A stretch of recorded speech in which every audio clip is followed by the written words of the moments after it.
Hey folks, Dan here. Tonight I want to take a little bit of time to talk with you about a book I've been meaning to talk with you about for some time. That book is Sporkman Conventions. Now, why have I been looking forward to talking about this book for some time? Well, put simply, there's a lot to love in this book. The key word is love. There's a great deal of love put into this book by the creative team. It is a love letter not only to comics, but to fandom as a whole. And you will see what I mean as we dive into it. So, this book was originally published in 2007. It has been reprinted last year I should say, by Wikid Publishing and is available for purchase on the Wikid store as we speak. The creative team is currently producing a Sporkman trade follow-up to this, which is called Sporkman Goes to Japan, but I'm only going to obviously be talking about this one. So the creative team, we have Eric J. Berry and Christopher Sylvia were the writers and the creators. The cover art for this volume was done by Gifny Richata. The lettering was done by Chris Sylvia. The interior cover art and extras were done by Jessica Harris. I assume that's this spork here on the inner front and back covers. The interior colors were done by J.W. Sims. So the book begins with a needle scratch moment. That is, we meet the main character Sporkman. He's in a pickle, and we're supposed to have pictured the music stopping abruptly with a needle scratch, and he says, "How do I get into the situation?" Well, we find out that he is in fact at a science fiction convention, hence the name Sporkman Conventions. He is surrounded by cosplayers who are, some of which may actually be superheroes. He chastises them for their ridiculously impractical costumes. Sharkster with his helmet here, Tentacle Girl with her tentacle fingers.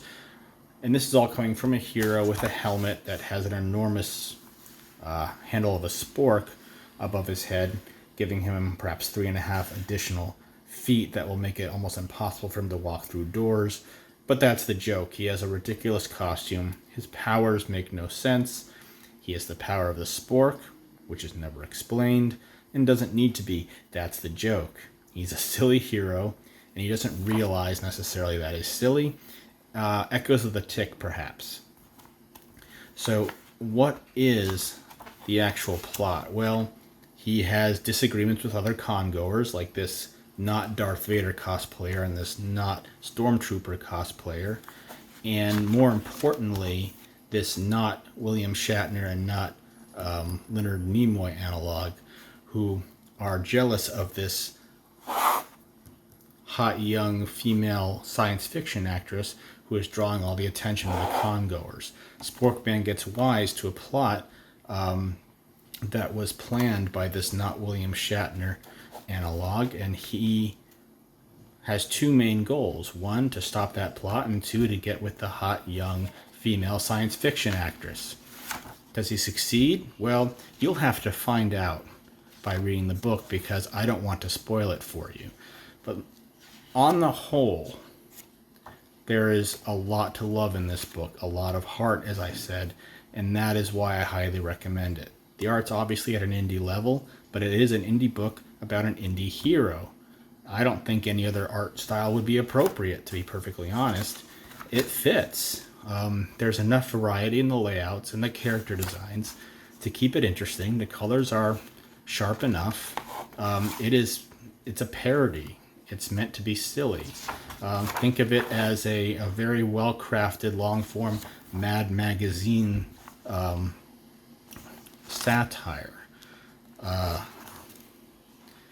There's a lot of moments here that are, loving tributes to franchises we all know and love. And if you happen to be a fan of these franchises, there's a lot to laugh at. And if you're not, it doesn't matter. It's still funny. So I highly recommend this book. Before I go, there is one more cool thing I want to make sure that I make clear. If you noticed on my Movie Men review, on the back cover, Sporkman himself does in fact appear in an upcoming issue of Movie Men.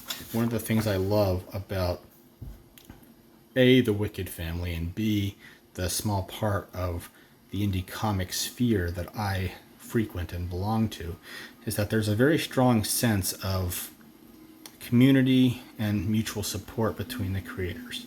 We get moments like this where Sporkman appears in another book, or Sporkman makes cameos in Wrath, those sorts of things. It's a way of saying, hi there, I see you and I love your work, and here's my little way of offering tribute to it, and a way of drawing new fans into each other's work. It's fantastic. I love it, and I can't wait to see more of it. I also can't wait to see more of Sporkman specifically. So, like I said, this is available on the Wikid store. Check it out, and keep your eyes open for Sporkman Goes to Japan. That will be a large trade, over 90 pages, colored by Ginger Foxy, our very own Ginger Foxy, who colored Changeling. So, there's a lot to look forward to. But absolutely, pick this up, support this team. They are true fans of comics and genre entertainment in general. If you've ever heard them talk on their live streams, be it the Wikid streams or Meeting of the Minds, they absolutely love comics. They love movies. They can talk about them for hours. And that is the kind of energy and love this book comes from. And I definitely want to see more from these guys, and I want to see them do very well with this book. So please give them your support. Let's see, are there any social media addresses on here? Do not believe I do, but I will leave links. I will leave links to their social media accounts below the video.